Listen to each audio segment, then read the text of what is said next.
Olá.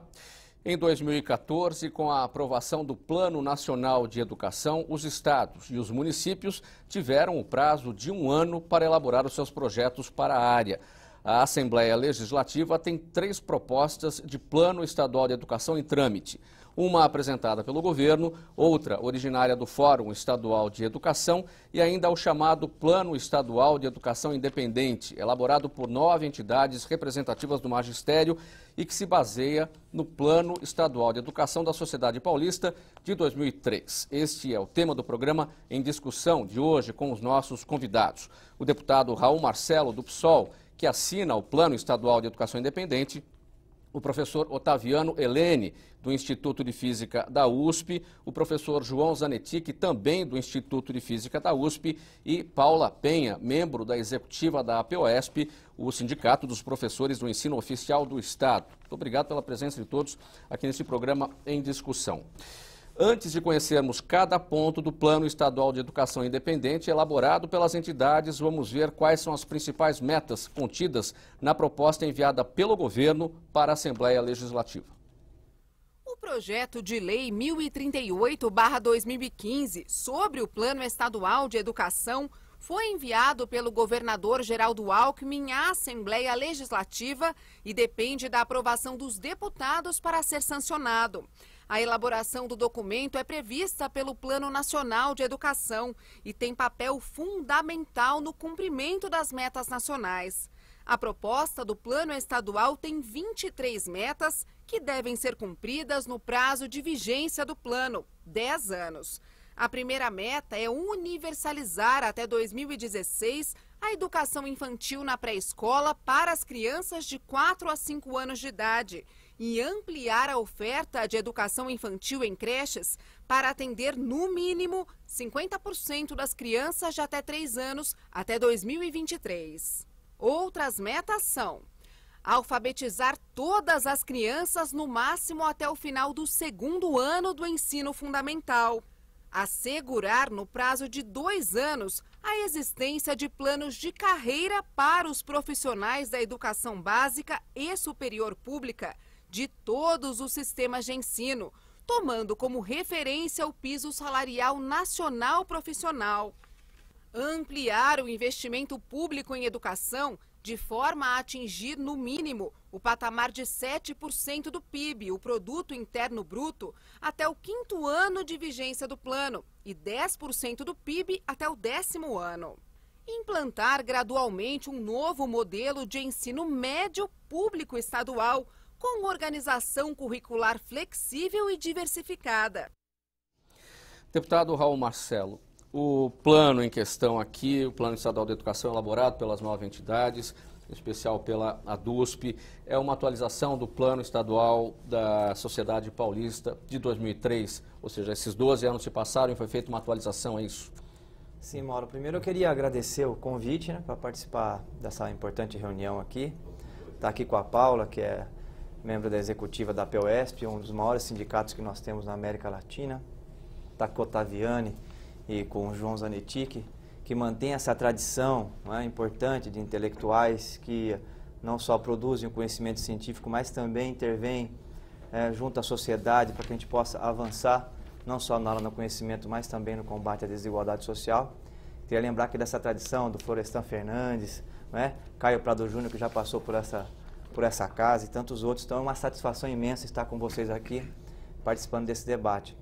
Nós demos entrada com esse projeto, que é um projeto de atualização da discussão que já vem sendo feita desde 2003 aqui no estado de São Paulo. A avaliação nossa, até para deixar bem claro para as pessoas que acompanham o programa, é que hoje o Estado brasileiro, a partir da Constituição de 88, existe um esforço da sociedade para que a gente faça um planejamento em torno da educação.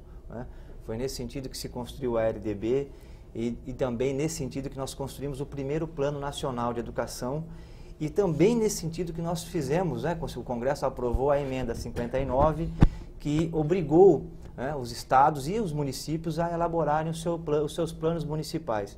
Então, o Estado de São Paulo, nesse momento, abre essa agenda de discussão que já vem acontecendo nos municípios, já aconteceu do ponto de vista nacional, agora é a hora do Estado de São Paulo se debruçar em relação aos problemas educacionais que nós temos aqui no Estado. São muitos os problemas. Vou citar apenas 2, já para passar a palavra para os demais amigos aqui que estão nessa nossa conversa, que o primeiro é o seguinte: o Estado de São Paulo tem 1.287.000 cidadãos que são analfabetos ainda.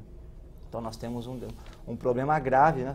Vários países, inclusive aqui na América Latina, já superaram o analfabetismo. O estado mais rico da federação, ainda nós temos essa chaga. Nós temos uma presença de crianças de 0 a 3 anos na creche de 38% apenas. Portanto, são várias aí os entraves educacionais do Estado de São Paulo, e planejar é fundamental. É por isso que essa iniciativa foi dada na Assembleia. Nós tivemos a grata satisfação de assinar essa proposta, elaborada pelos docentes da USP, por Instituto Paulo Freire, pelo grupo do EJA, de Educação de Jovens e Adultos, né, e também que tem o apoiamento aí de várias militantes da área educacional do Estado de São Paulo, para chamar a sociedade para que a gente possa planejar junto o futuro da educação do nosso Estado. Professor Otaviano, a DUSP, a Associação dos Docentes da USP, já participou da elaboração do Plano Estadual de Educação da Sociedade Paulista, já lá atrás, em 2003, há 12 anos? Sim, sim. De fato, a proposta que está aqui na Assembleia Legislativa, ainda na forma de um projeto de lei de 2003, ela foi preparada pelo então Fórum Estadual em Defesa da Escola Pública, do qual a DUSP teve um papel importante, assim como outras entidades, né? E ele serviu de base para a atualização que nós apresentamos agora nesse ano de 2015, em junho, né? E ele serviu de base para fazer o passo seguinte, né? Quer dizer, atualizamos o diagnóstico, que a realidade mudou nesses 12 anos, né? E, vamos dizer assim, melhoramos em relação às propostas anteriores, né? Eu, aproveitando a minha fala, eu queria adicionar ao que o deputado Raul colocou, a questão, outro grave problema, que é a privatização do ensino superior no Estado de São Paulo. Se o Estado de São Paulo fosse considerado um país isoladamente, seria de longe o país com a mais alta taxa de privatização do ensino superior de todo o mundo, né? É uma situação totalmente inaceitável, incondizente com a realidade da sociedade, com as necessidades, as possibilidades do Estado de São Paulo, né? Isso aí tomou uma proporção absurda. E aproveitando também, em relação à abertura do programa, quando foram apresentadas algumas das metas da proposta apresentada pelo governador e pelo secretário de Educação, que ambos assinam a proposta encaminhada, a grande falha, o grande problema é a questão do financiamento. Quer dizer, ele não tem nada de concreto sobre o financiamento. Pior, ele faz um cópia-cola do que está no Plano Nacional de Educação. Então, quando se refere aos 10% do PIB, na redação, é 10% do PIB nacional. Até é engraçado perguntar por que um governo estadual propõe que o país gaste 10% do PIB nacional em educação. Ele não tem poder disso, ele legisla só para o Estado de São Paulo. Então, ficou um pouco até meio ridículo. Ficou claro que o governo fez uma coisa que a gente não gosta que os estudantes façam, né? Cópia-cola, e copiou e colou de uma forma totalmente acrítica, ele não viu o que colou. Quer dizer, ele está dizendo que vai se empregar 10% do PIB nacional que educação.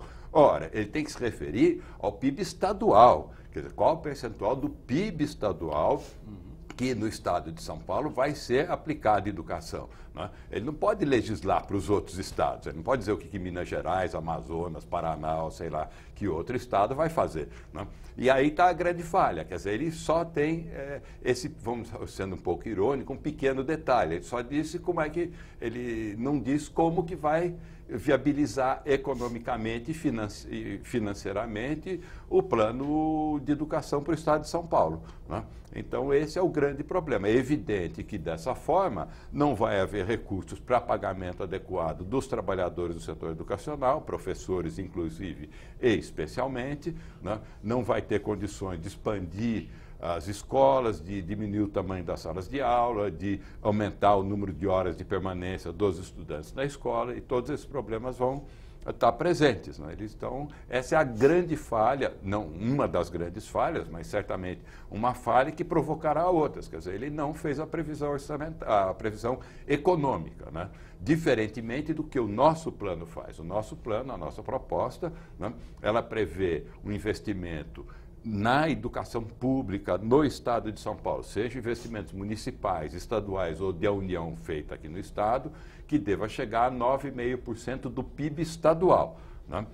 Aí é possível viabilizar todas as outras metas, todas as metas que nós colocamos no plano independente do governo, independente do Fórum Estadual de Educação, que passa por todas essas questões importantes educacionais. Salário de professor, carga horária semanal do professor, número de horas de presença do aluno na escola, infraestrutura para que a escola atenda adequadamente seus alunos, né?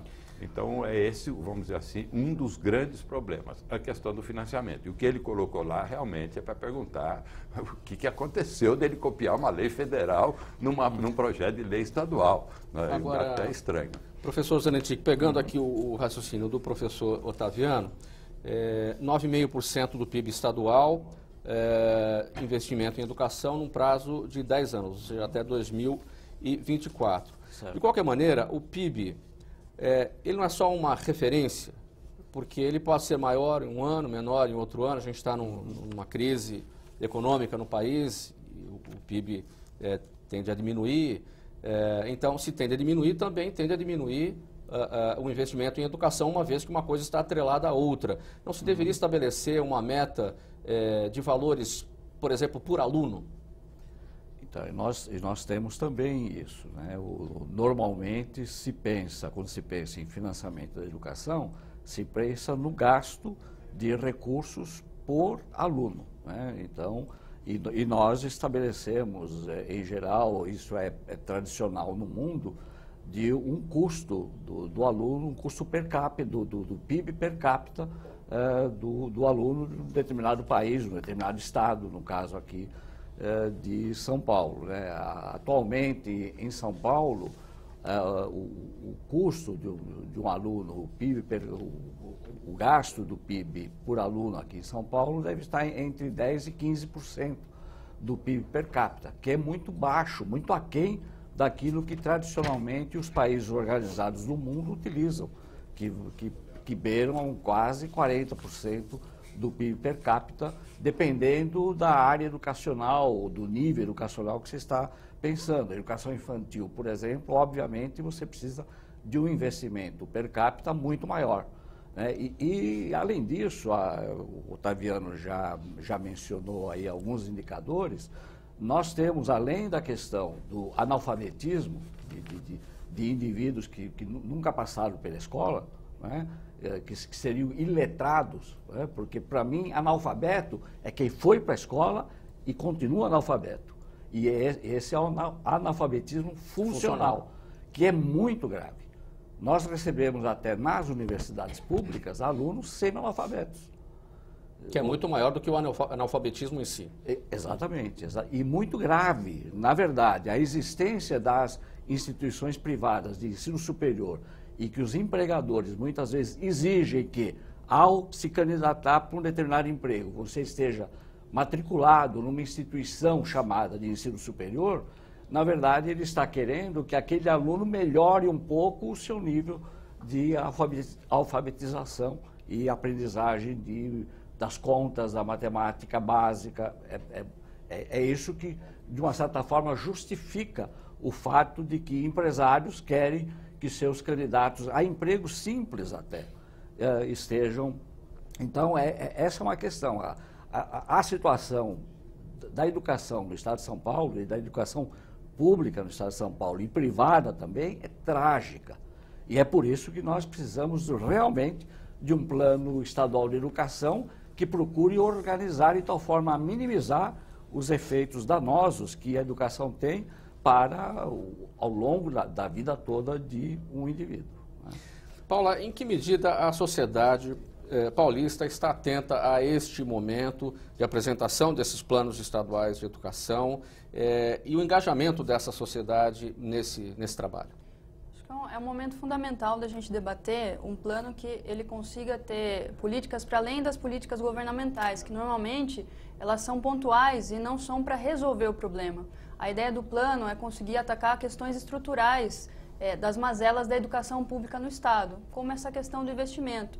Então, o professor Zanetti tocou na questão do analfabetismo funcional. Nós dizemos que hoje há uma exclusão adiada, não se exclui tanto o aluno que consegue o acesso ao ensino fundamental, ao ensino médio, por mais que ainda há um grande índice de evasão, mas se exclui depois, porque ele termina o ensino médio sem ter os conhecimentos necessários, com um déficit educacional muito grande. Então, eu acho que esse debate que a gente está fazendo durante a discussão e a luta pela aprovação do plano é também da qualidade da educação, né? Que educação que nós queremos para os nossos filhos? É uma educação que simplesmente visa dizer que eles se formaram e concluíram o ensino médio sem ter os conhecimentos historicamente acumulados pela sociedade, ter tido acesso a isso, sem ter uma formação para a cidadania, sem conseguir se desenvolver como indivíduo e depois acessar o mercado de trabalho ou ensino superior, porque a realidade da educação pública do Estado, ela vai na contramão disso, de você ter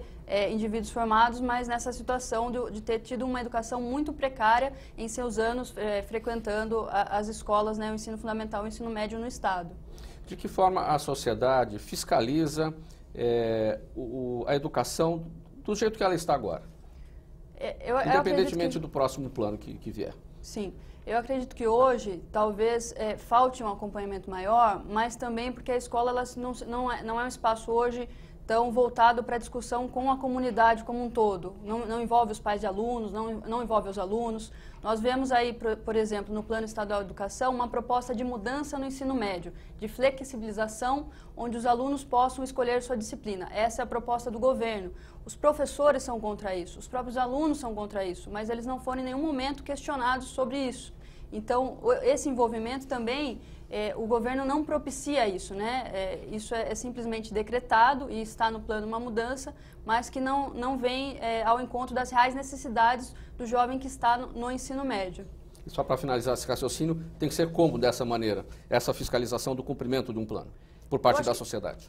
Tem que primeiro partir do governo. Se o governo não investe em educação pública, não tem fórmula mágica, não tem como melhorar a qualidade do ensino.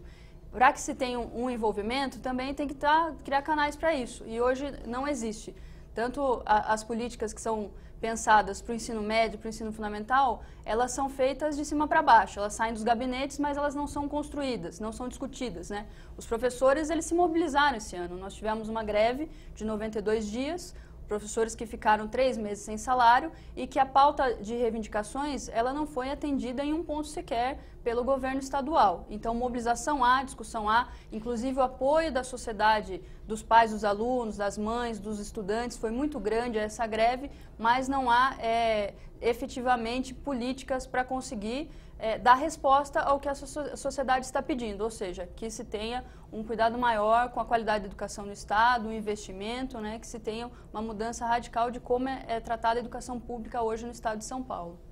Aqui na TV Assembleia SP você acompanha o programa Em Discussão. Nós estamos falando hoje sobre o Plano Estadual de Educação, projeto de lei assinado pelo deputado Raul Marcelo do PSOL e que foi elaborado pelas entidades representativas do magistério. Nós vamos para o intervalo, voltamos em seguida, até já.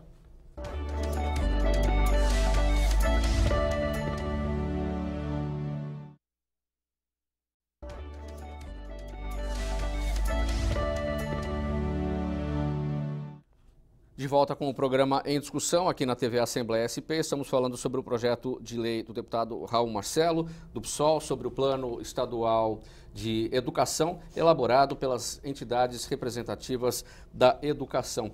Deputado, nós falamos aqui no bloco anterior sobre os 9,5% de investimento em educação, 9,5% do PIB do Estado de São Paulo. Agora, como é que o plano pretende assegurar essas necessidades de financiamento da educação? Então, Mauro, olha, primeiro que é importante que seja dito que o Estado de São Paulo, em relação ao PIB, investe muito pouco em educação. 3,7% do PIB do Estado de São Paulo apenas vai para a educação. Se nós fôssemos considerar, como o professor Otaviano propôs, o Estado de São Paulo como um país, ele ia perder para quase a maioria dos países sul-americanos e da América Latina. Então, portanto, São Paulo está muito aquém do investimento. É só ver, por exemplo, quanto que ganham os nossos professores da rede pública estadual, não é? Tem professor por hora-aula hoje, depois a Paula até pode falar melhor sobre isso, é R$10 por hora-aula, né, professor da rede pública estadual. Né? Então, o Estado de São Paulo investe muito pouco e a proposta nossa qual é? Um aumento, não um aumento rápido e abrupto, é um aumento paulatino desses investimentos em educação, porque não dá para a gente sair e construir um sistema, porque nós não temos um sistema hoje, Mauro. Eu visito escola, você vai numa escola, a escola não tem nenhuma quadra sequer coberta. As crianças praticam educação física ao relento. Não tem um vestiário para a criança poder tomar um banho, entendeu? Você não tem às vezes não tem um multimeios para poder passar um filme na escola, né? Escolas com infiltração. Nós não temos um sistema educacional no Estado de São Paulo, isso precisa ser dito, né? Você não tem, as escolas não estão nem sequer equipadas. Por isso que nós precisamos investir muito na educação de São Paulo. No futuro, depois, nós podemos até reduzir esses investimentos, né? Mas depois que nós criarmos um sistema, o problema é que nós não temos um sistema hoje. Tem escola aqui em São Paulo que não tem nem sequer um muro, né? O professor fica ali preocupado muitas vezes, João Zanetti, que é com o problema do tráfego na porta da escola, é com a violência na porta. Então, nós não temos um sistema educacional hoje implantado no Estado de São Paulo, né? Proposta nossa aí de forma gradativa, aumentando até chegar no nível de 9,5% do produto interno bruto de São Paulo sendo investido em educação. Eu acho que é uma discussão necessária. É importante dizer também que o Estado de São Paulo fez um debate muito rico e importante nos planos municipais de educação. Quem acompanhou pela imprensa, nas cidades médias principalmente, né? Nós tivemos uma mobilização grande da população em torno dos planos municipais de educação e eu acho que a sociedade está madura para fazer essa opção, né? Que é uma opção que significa o quê? Significa retirar dinheiro, recursos de outras áreas, né? Combater a elisão fiscal, combater a sonegação fiscal, mexer, por exemplo, que está sendo apontado no nosso plano, que está previsto na Constituição e até hoje não foi colocado em prática ainda, que é a taxação das grandes fortunas, taxar de forma forte a transmissão de herança, porque infelizmente no Brasil, transmissão de herança, a média nos países ricos é 30%, 35%, até 40%. São Paulo e TCMD é de 4% apenas. Então nós temos uma margem enorme de crescimento. O governador pode repactuar a questão da dívida pública de São Paulo. Esse ano a previsão do orçamento de São Paulo é 40 bilhões de reais. Né? Se a gente juntar a Secretaria de Educação com a Ciência e Tecnologia. Né? 16 bilhões o governo de São Paulo vai mandar para o governo federal para a rolagem da dívida. Uma dívida que era de 35 bilhões em 1997 e hoje está em 248. Portanto, é preciso que se faça uma repactuação em torno disso. Então, nós temos caminhos alternativos para levantar recursos, para enfrentar o problema que é estrutural em São Paulo, que é o fato de nós não termos ainda no Estado um sistema consolidado de educação para poder fazer com que essa juventude chamada de neném, né, que nem estuda nem trabalha, possa ter uma perspectiva, né, dentro das escolas, e isso vai aumentar a produtividade. Né? Nós podemos, por exemplo, se fizermos a inversão que está sendo feita no nosso diagnóstico, que é da privatização do ensino superior em São Paulo, porque o problema da universidade privada também é que ela não faz ensino, pesquisa e a extensão, né? Então ela não consegue produzir ciência. Né? Nós temos 6% hoje apenas dos alunos, dos estudantes, né, matriculados em instituições do ensino superior público no Estado de São Paulo. Então nós precisamos fazer uma inversão disso. Isso custa recursos, todos nós sabemos, são alguns bilhões de reais, mas a sociedade precisa se posicionar diante desse fato, porque do contrário, nós vamos continuar marcando passo como nós estamos. Né?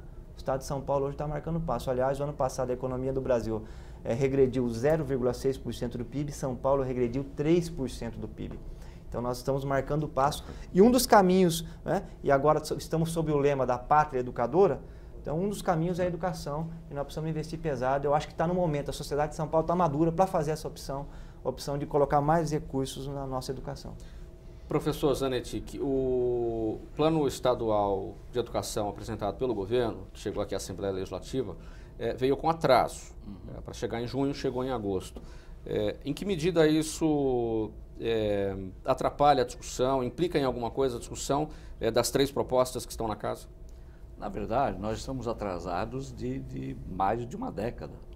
Quer dizer, na verdade, São Paulo está sem plano estadual de educação desde que o primeiro plano estadual, aliás, aprovado na gestão de Fernando Henrique, né, e o governador de São Paulo na época era do mesmo partido, então era natural e o Alckmin fez isso. O Alckmin, na gestão de 2003, Ele apresentou o seu, disse que apresentaria, e as entidades constituídas através do Fórum Estadual em Defesa da Escola Pública se organizaram e fizeram esse estudo aqui. Então, esse aqui é o Plano Estadual de Educação que tramitou aqui na Assembleia Legislativa por uma dúzia de anos. Então, na verdade, este plano, se nós estivéssemos vivendo numa democracia representativa em que a Assembleia Legislativa representa os anseios da população e das entidades representativas da educação, movimentos sociais, a APOESP, que também participou desse plano. É o maior sindicato de professores do Estado, o maior sindicato do país, na verdade. Então, o que se esperaria? Que esse plano fosse para o plenário. O governo apresentou o seu em 2003 e o governador Serra, do mesmo partido, pediu a retirada dele em 2008. Levou 1 ano e meio para a Assembleia atender o pedido do governador. Só saiu 1 ano e meio depois, em 2009, final de 2009. Então, o nosso plano deveria ter sido pautado na casa, e não foi. Então, isso mostra como a nossa República, o lado, pelo menos, legislativo da República, não sabe exercer o seu poder. Professor Otaviano, o Plano Nacional da Educação foi aprovado no ano passado.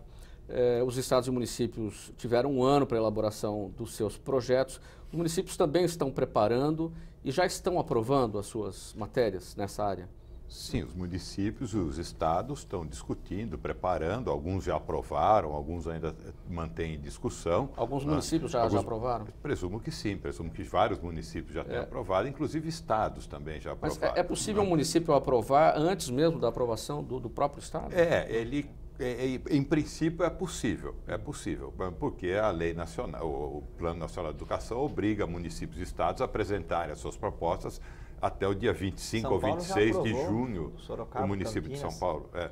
Até 24 ou 25 de junho desse ano. Então, todos deveriam ter apresentado mais ou menos na mesma época, uns independentes dos outros, né? Então, pode sim.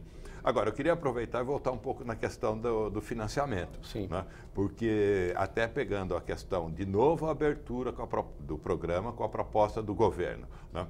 Quando o governo fala em seguir o piso nacional de educação, que é uma das coisas que está lá, é óbvio que ele tem que seguir porque é a lei nacional, né? Agora, o que ele tinha que pôr é um piso estadual compatível com a realidade econômica do estado de São Paulo. Porque a renda média no estado de São Paulo é, grosso modo, 75% superior à média dos outros estados. Então, um piso nacional pode ser ótimo para um estado onde a renda per capita é relativamente baixa, ou pelo menos ser aceitável. Mas para o estado de São Paulo é totalmente inaceitável. Quer dizer, então, ele tinha que ter colocado isso. Quer dizer, não entendo como que o governo do estado faz uma proposta com esse padrão absolutamente insuficiente. Repetir que vai seguir o piso nacional. Ora, o piso nacional é irrealista para São Paulo, ele é muito baixo, né? Aqui o custo de vida é muito mais alto, os aluguéis são mais altos, comer fora de casa é mais caro, um imóvel custa mais, as pessoas gastam mais tempo para chegar no local de trabalho e tudo é mais caro. Então ele tem que ter um piso estadual, né? Acho que esse é um ponto importante. Quanto à questão do salário dos magistrados, é a mesma coisa, ele devia ter uma definição mais geral, inclusive mais adequada, né, comparando com a renda média do trabalhador paulista, porque quando ele reproduz, de novo, cópia-cola da lei federal. O governo fez, na meta 17, que diz respeito ao salário do magistério, um cópia-cola da rede federal, da lei federal. Ora, a lei federal fala em salário médio de trabalhadores no país. Ele tinha que adaptar isso para trabalhadores no estado de São Paulo, né? Porque você igualar salário de professor com salário médio de pessoas com igual formação educacional na média nacional é insuficiente para o estado. Aqui a vida é mais cara, a renda é mais alta, os salários para serem atrativos têm que ser melhores. Então isso mostra um total descuido por parte do governo do estado, um desrespeito, uma prática de cópia-cola inaceitável, né? Então, acho que esse é um ponto importante. Sobre o ponto que você levantou agora há pouco, Mauro, sobre a queda do PIB, né? Uma eventual queda do PIB, que por sinal o deputado Raul Marcelo lembrou bem, quem puxou o PIB para baixo foi o estado de São Paulo.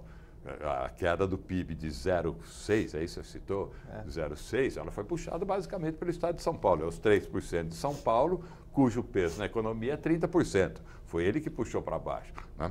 Mas, de qualquer forma, essa pequeníssima variação do PIB, 2% para mais, 2% para menos, quando a gente está falando em passar do investimento de 3,7% do PIB para 9,5% do PIB, a ordem de grandeza é outra.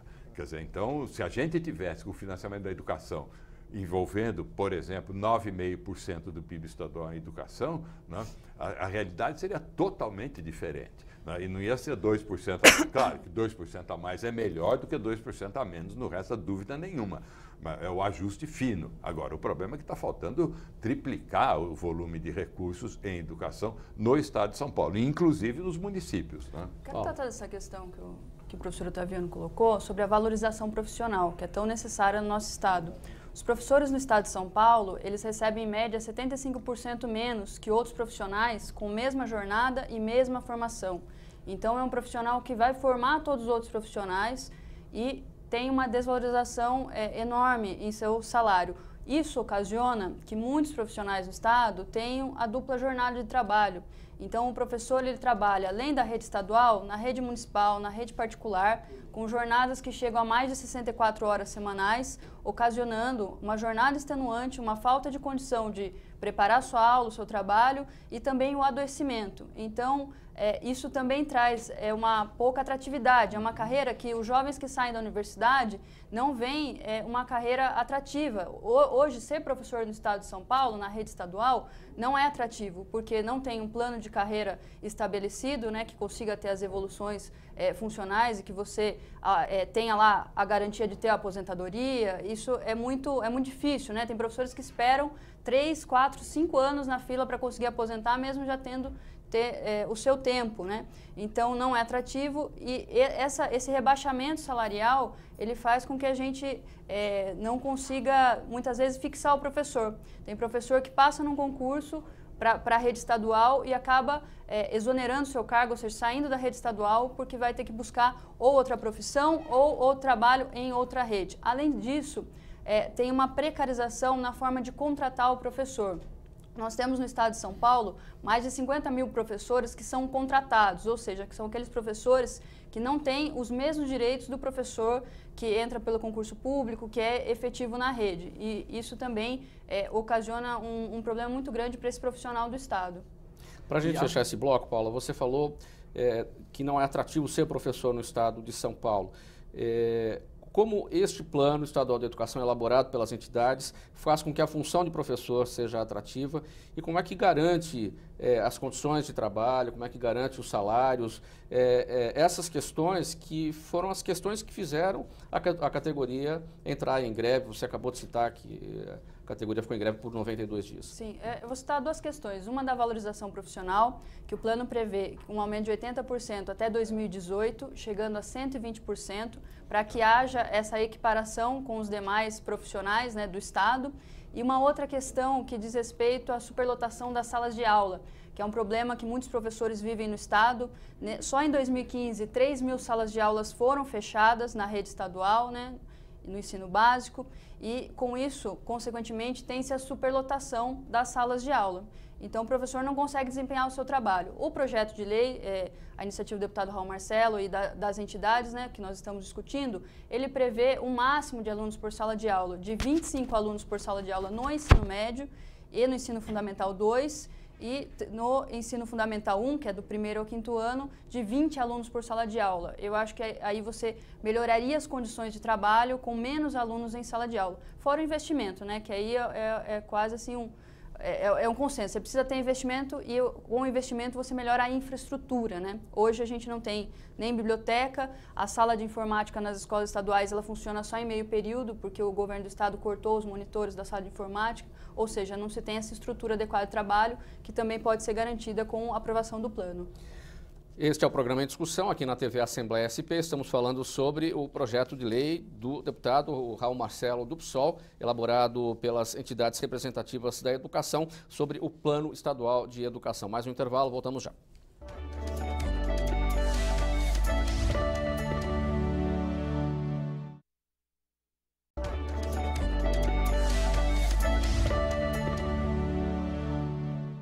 De volta com o programa Em Discussão, aqui na TV Assembleia SP. O nosso tema é o projeto de lei de autoria do deputado Raul Marcelo do PSOL, o Plano Estadual de Educação elaborado pelas entidades representativas da educação. Professor Zanitec, pegando o raciocínio, a esteira do assunto da Paula, das condições de trabalho nas escolas do ensino fundamental, ensino médio e no ensino superior. Então, o reflexo do que disse a Paula, da desvalorização do salário, principalmente, e também das condições de trabalho que os professores encontram, é um desestímulo para os estudantes, os poucos estudantes, porque nós temos muito poucos estudantes estudando em escola pública de ensino superior em São Paulo. Então, é comum, por exemplo, na licenciatura do Instituto de Física da USP, a evasão é muito grande. Por que é grande? Uma das causas principais é o baixo salário, as péssimas condições de trabalho que esses alunos... Eu encontro estudantes que fizeram concurso e 6 meses depois abandonaram a escola em que estavam dando aula porque não tinham condições de aplicar aquilo que aprenderam na sua licenciatura.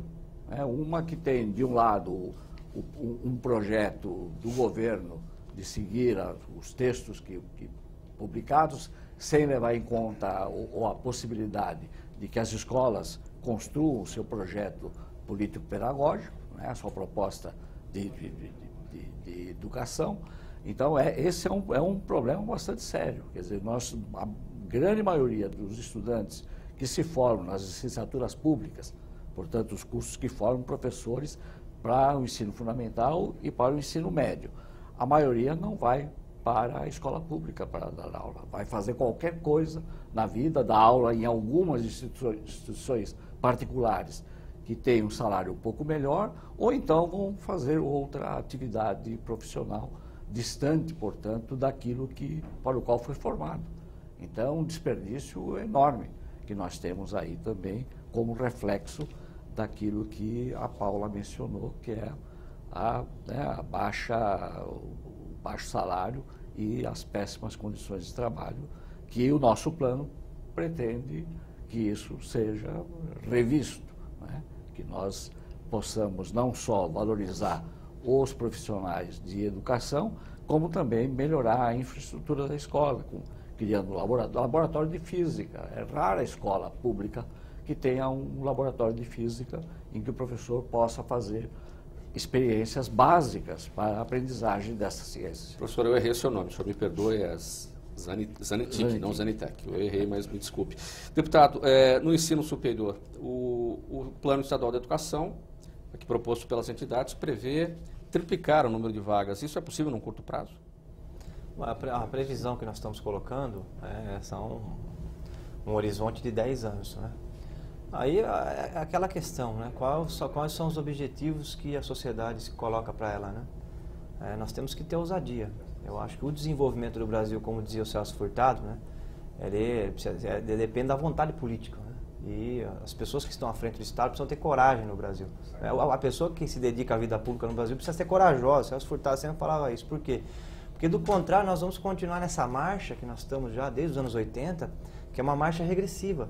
O Brasil está em processo de regressão. Se a gente pegar, por exemplo, a presença da indústria na riqueza do país, que chegou a passar de 30% nos anos 80, hoje está chegando a 15%, 16%. Então nós estamos perdendo plantas industriais que estão se deslocando principalmente para a Ásia, e muitas indústrias no Brasil, principalmente aqui em São Paulo, estão fechando a linha de produção, se transformando em galpões para importar bens e mercadorias que vêm da Ásia. Portanto, o Brasil ele perdeu o rumo na sua política de desenvolvimento. E, ao perder o rumo na sua política de desenvolvimento, a educação, que é uma mola fundamental, que é um centro estruturante, também acabou ficando aí, em que pese todo o esforço da sociedade para construir, do ponto de vista jurídico, propostas importantes. Nós estamos aqui debatendo do plano jurídico, a construção de uma lei. Qual que é o problema dos outros planos, tanto o plano nacional? É porque nós avançamos muito, e da LDB também, no plano jurídico, mas da hora do financiamento, que é o plano econômico, é que a coisa está emperrando no Brasil. Então nós estamos marcando o passo nessa área. Eu acho que o estado de São Paulo, que é o estado mais industrializado do país, o estado que tem uma responsabilidade imensa, nós temos os institutos de pesquisa, o censo tecnológico, em grande medida estão concentrados aqui. Então São Paulo pode dar abrir um horizonte imenso aí de possibilidades para o Brasil, se nós conseguíssemos, né, mobilizar a sociedade e fazer essa opção pela educação em São Paulo. Então eu acho que esse é o grande desafio que está colocado. O contrário, Mauro, a previsão é que nós vamos virar uma grande benfeitoria moderna, uma plataforma de exportação de matéria-prima, né? E com algumas maquiladoras. O México já tem esse negócio já, né? Na fronteira com os Estados Unidos já tem empresas que é só o galpão, né? Ela monta as coisas, mas o conhecimento tecnológico não está ali. Ela monta ali e exporta para os Estados Unidos. Então, eu acho que nós precisamos pensar grande no Brasil, né? Nós precisamos admitir que nós vamos virar aqui uma benfeitoria de exportação de matéria-prima. E aí, quando desvaloriza a matéria-prima, como aconteceu agora, os minerais aí, em média desvalorizaram 40%, caiu o preço da soja, aí a gente entra em crise. Aí entra em crise e o governo, para sair da crise, apresentou o quê? E é uma tragédia, né? Cortou 9 bilhões os poucos recursos da educação, o governo federal, que tem aí a insígnia da pátria educadora. Então eu queria dizer que eu acho que a sociedade tem que pensar grande, nós precisamos pensar grande, né? Da mesma forma que em 1930, 1920 nós pensamos grande, o Brasil foi industrializado, porque o Brasil era uma fazenda, né? O Brasil, o crescimento econômico grande, conseguimos fazer a inclusão de muitas pessoas, nós sofremos um revés que foram as ditaduras militares. Mas o Brasil deixou de ser fazenda e virou um país industrializado. Nós precisamos pensar grande novamente, né? E pensar grande significa aportar o volume enorme de recursos para essa área da educação. É essa discussão que nós estamos nos propondo a fazer aqui na Assembleia Legislativa e também percorrer todo o Estado, chamar a sociedade para refletir sobre essas possibilidades, né? Professor Otaviano, uma das consequências do problema educacional, da crise educacional, é a criminalidade, a violência, aí entra a questão também da redução da maioridade penal, que muito tem se falado. Em que medida o Plano Estadual de Educação, desenvolvido aí pelas entidades, contempla a educação no sistema prisional, dentro das cadeias? Bom, isso aí é um assunto técnico, né? Especializado, que não é exatamente a minha área de trabalho, né? Certamente a educação formal ela tem consequências em todas as atividades sociais, né? Quer dizer, seja na questão da inserção da pessoa na sociedade, do desenvolvimento psicológico da criança, do não marginalização, das perspectivas que é dada, as perspectivas que são dadas aos jovens, né? Porque essa questão da criminalidade é a perspectiva que o jovem tem. Ele não tem perspectiva nenhuma. Quer dizer, ele vem de um meio pobre, problemático, uma situação familiar também complicada e a perspectiva é quase nenhuma. Quer dizer, então, mas a educação aí pode só ser meramente, vamos dizer, alguma coisa positiva a mais, mas não a solução do problema, né? É alguma coisa a mais, muito importante, né? Mas não vai ser capaz, ela por si só, de resolver o problema. Agora, eu queria aproveitar e enganchar alguns comentários no que o deputado Raul Marcelo fez sobre os aspectos econômicos. Porque o investimento em educação, ele não é investimento a fundo perdido. Ele é um investimento de altíssimo retorno. Existe um trabalho na área de quantificação dos investimentos em educação que calcula a taxa de retorno do investimento em educação. Quer dizer, de cada 100 reais, 100 bilhões de reais ou 100 dólares que se investe em educação, quanto isso provoca de aumento do PIB. E a taxa, que seria a taxa de retorno, assim como o mesmo cálculo se faz do investimento industrial, agrícola, portos, aeroporto, estrada, etc. As taxas de retorno variam bastante de país para país e de nível educacional para nível educacional. Mas em números aproximados, no Brasil, a taxa de retorno calculada por vários especialistas que fazem esse cálculo é da ordem de 10% a 20%. Varia um pouco se o investimento é no ensino fundamental, superior, se é no norte, se é no sul, no nordeste, no sudeste. Então tem pequenas variações, mas é uma taxa de retorno que vai aí na faixa do 10% a 20%. Ou seja, o investimento se paga, não é um investimento que é feito a fundo perdido, né? Dito de outra forma, para haver um aumento do PIB, da produção industrial, da produção econômica do país, da produção de bens e serviços, é necessário haver educação. Quer dizer, é gente formada. Quer dizer, você não aumenta o parque industrial de um país por decreto, por vontade, etc. Você aumenta se tiver químicos, engenheiros, técnicos, especialistas, etc., que vão viabilizar esse aumento, né? Que é a outra forma de dizer sobre a taxa de retorno do investimento educacional. Então, a educação é absolutamente fundamental, não apenas para a integração social, dar perspectiva para as pessoas, cada um ter os seus direitos e entender as suas obrigações como cidadão ou como cidadã e seus direitos civis, etc., mas também é um instrumento de crescimento econômico. É estritamente impossível crescer a produção econômica de um país se não tiver pessoas capazes de fazer aquilo. Quer dizer, então, é fundamental. E isso é muito importante. As pessoas precisam entender que investir em educação tem taxa de retorno e muito alta, e competitiva, inclusive, com taxas de retorno em outros setores. Então, investir 9,5% do PIB, eu vou arredondar, se você investir 10% do PIB a cada ano, o PIB vai crescer 1 ou 2% por conta desse investimento. É a taxa de retorno que eu me referi de 10 a 20%. Então, cada 10% do PIB que você coloca aí é gasto num ano, mas ele se paga em 5 ou 10 anos, ou seja, o PIB cresce, né? Então, é um instrumento importantíssimo. E o corolário disso é o seguinte: não investir não cresce, que é o caso do Estado de São Paulo, inclusive, que já foi 50% da economia brasileira e hoje é 30%. Ele perdeu espaço porque o nosso sistema educacional não está de acordo com a demanda, a necessidade, as possibilidades da economia paulista. Ô Paula, como é que se deve, eu vou terminar o programa com você, como é que se deve punir os estados ou os municípios que não cumprem os seus planos de educação? O Plano Nacional de Educação não fala nessa punição, talvez alguma coisa em relação aos estados não conseguirem os seus financiamentos na área, nesse sentido? Sim, o Plano Nacional ele dispõe que haverá um corte de recursos se esses planos não forem elaborados, né? Eu acredito que o plano ele vai de uma vontade do governo de conseguir ter uma outra política de educação, né, que hoje não se tem. Eu acho que para além de punir o Estado que não se cumpre, é necessário que a gente tenha uma mobilização, uma discussão em torno da importância de aprovação de um plano que atenda aos interesses da população e que faça, eu acho que o projeto que nós estamos discutindo, o deputado Raul Marcelo, ele coloca questões essenciais. Por exemplo, você não passar recurso público, transferir recurso público para a educação privada. Eu acho que essa é uma questão até de concepção, de que educação nós queremos. Quando você tem uma transferência grande de recursos para a educação privada, você deixa de atender o público. Isso acontece muito no nível da educação infantil, na educação superior, mas também precariza todo o ensino básico.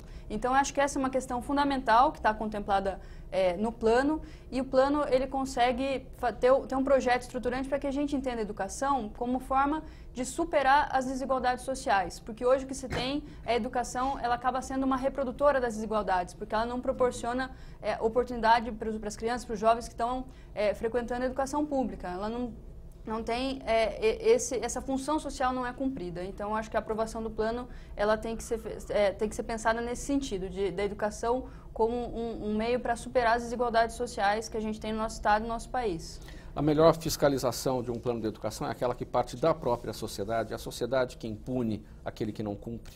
Eu acredito que sim, mas isso a gente precisaria de melhorar um pouco a cultura política nossa, né, da população, de acompanhamento, né, das instituições, né, dos próprios políticos eleitos. Eu acho que falta um pouco isso, mas aí que a gente vê da onde vem, né? Se você não tem uma escola funcionando, e se o jovem não aprende isso na escola, a ter a sua participação social, a ser cidadão, ele também não vai ser alguém que vai cobrar o poder público depois. Então, é todo um ciclo que a gente tem que atacar para conseguir superar essa situação. Mauro, mas na proposta que nós encaminhamos aqui junto à Assembleia, estamos pautando para discussão, tem um artigo lá, um dispositivo, que prevê não só o descumprimento de direito fundamental, caso o governo não cumpra a execução do plano, como também a possibilidade da inclusão no descumprimento de intervenção, de se tornar o Estado de São Paulo passivo de intervenção federal, como já acontece aí quando o Estado de São Paulo descumpre matérias penais, matérias civis. Portanto, no nosso projeto tem sanção, e é importante que se diga aqui, né? Tem 3 propostas tramitando na Assembleia, as outras 2 não tem nenhum tipo de sanção. A nossa tem sanção, mas é claro, a sanção mais importante é a sanção da própria população, que é quem paga os impostos e financia o Estado de São Paulo. Nosso tempo acabou. Eu quero agradecer a presença de todos aqui nesse programa em discussão na TV Assembleia SP. Hoje nós falamos sobre o projeto de lei do deputado Raul Marcelo do PSOL, elaborado pelas entidades representativas da educação, o Plano Estadual de Educação. A você de casa que nos acompanhou, obrigado pela audiência. Tchau, até o próximo tema.